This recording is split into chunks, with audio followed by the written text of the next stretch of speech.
Samfundsmæssige forandringer. Det er forandringer, der stritter i alle retninger og påvirker os som mennesker og det liv, vi lever. Anthony Giddens mener, at nutidens informationssamfund er med til at præge og forandre vores samfund. Den globaliserede verden er en af dem. Globalisering, det påvirker os i alle døgnets vågne timer. Personer, penge, varer, idéer, livsstil osv., det flyttes rundt på kloden helt anderledes end i gamle dage. Informationskanaler, det er tv, mobil, telefoner, internet osv. Det gør, at vi kan kommunikere lige meget, hvor vi er, eller hvad vi laver.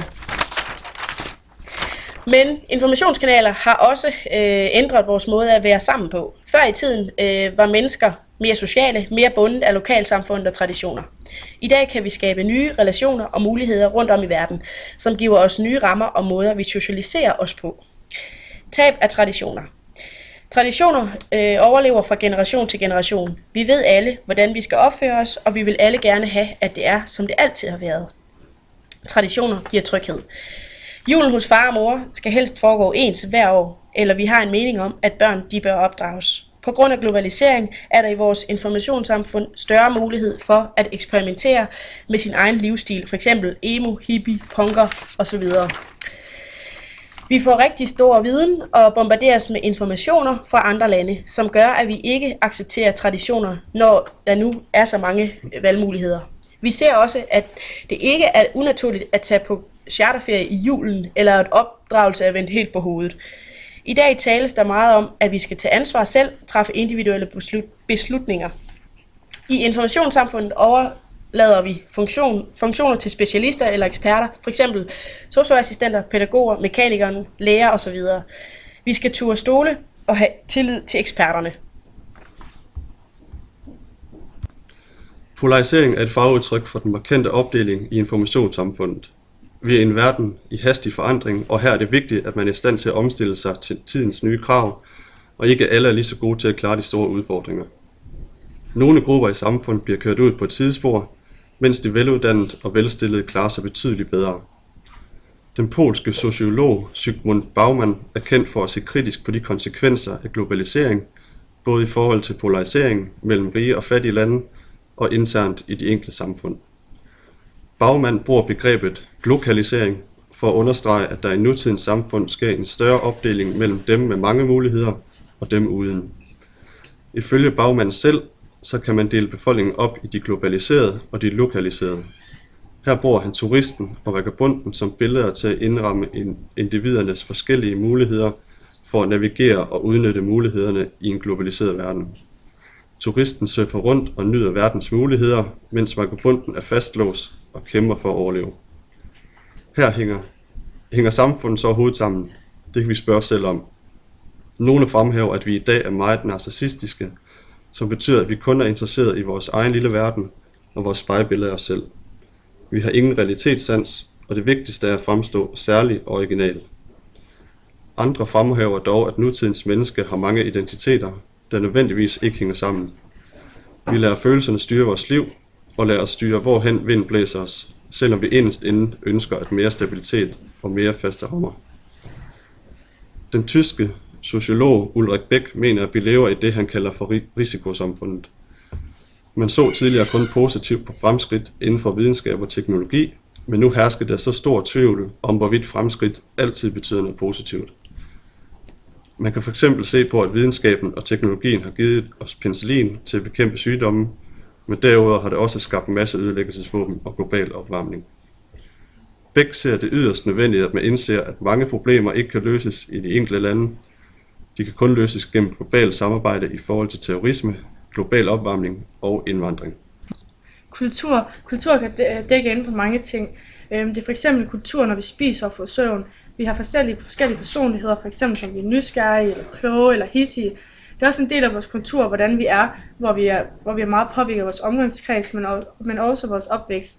Det er en stor betydning i, hvordan vi er. Det kan være, om du er født kristen eller muslim. Det hælder meget til, hvordan vores opvækst er i dag. Der er mange meninger om, hvad kultur er, og det er meget sådan et stort begreb. Der er for eksempel subkulturen, som passer på grupper, for eksempel rockere, hiphopper osv. Der er også delkulturen, og det er generelt et kendetegn til ved udelukkende på at have et fællesskab i kraft af fælles tøj eller musiksmag eller interesse inden for eksempel af fodbold. Medlemmerne har nødvendigvis ikke noget til fælles på andre områder, de andre har heller ikke nødvendigt imod den dominerende samfundskultur. Subkulturer er derimod generelt oppositum eller klart adskilt i forhold til. Samfundet har fået større kendskaber til andre kulturer i forbindelse med medier, arbejde og ferie. Det har givet os et større og bredere viden om de andre landes kulturfællesskaber. Indvandrere i Danmark de sidste 45 år. Indtil 1960'erne bestod Danmark af 99% af befolkningen af danskere. Der kom mange udlændinge til Danmark efter 1970 på grund af, at de kunne få arbejde, også selvom de var ufaglærte, og de er billigere i arbejdskraft. Det blev for meget for landet, og at der kom så mange til for at arbejde og ikke tog hjem igen. Men i stedet for hentede de familie til landet, og stigningen af indvandrere blev større. I 1973 indførte Danmark at stoppe indvandringer fra lande uden for Norden og EU.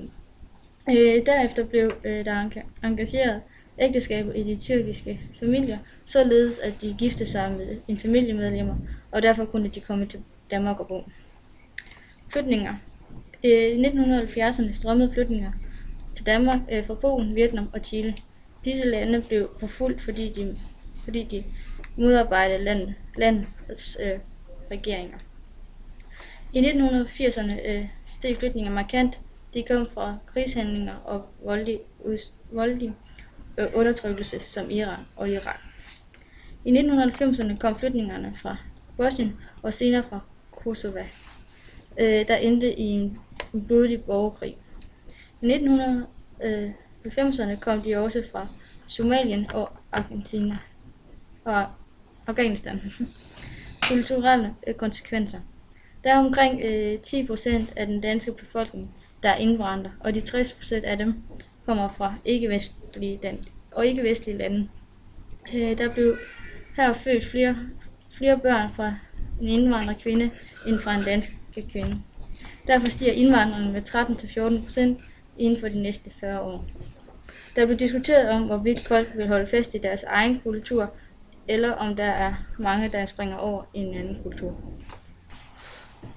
Der er 3 måder, udlændinge de kan tilføjes indpasse sig i landet. Isolation, nedtoning og fremhævning. I isolation, der lukker de sig ind i deres eget lille miljø, hvor de kun omgås deres egen, og ikke kontakter andre. Nedtoning, der fremhæver de deres egen side i hjemmet, mens at når de er udenfor, der går de mere i dansk tøj, lidt mere danske navne. Fremhævning, der fremhæver de, hvilken kultur de kommer fra overalt, og i nogle tilfælde får det sig selv til at virke, som om deres kultur er bedst.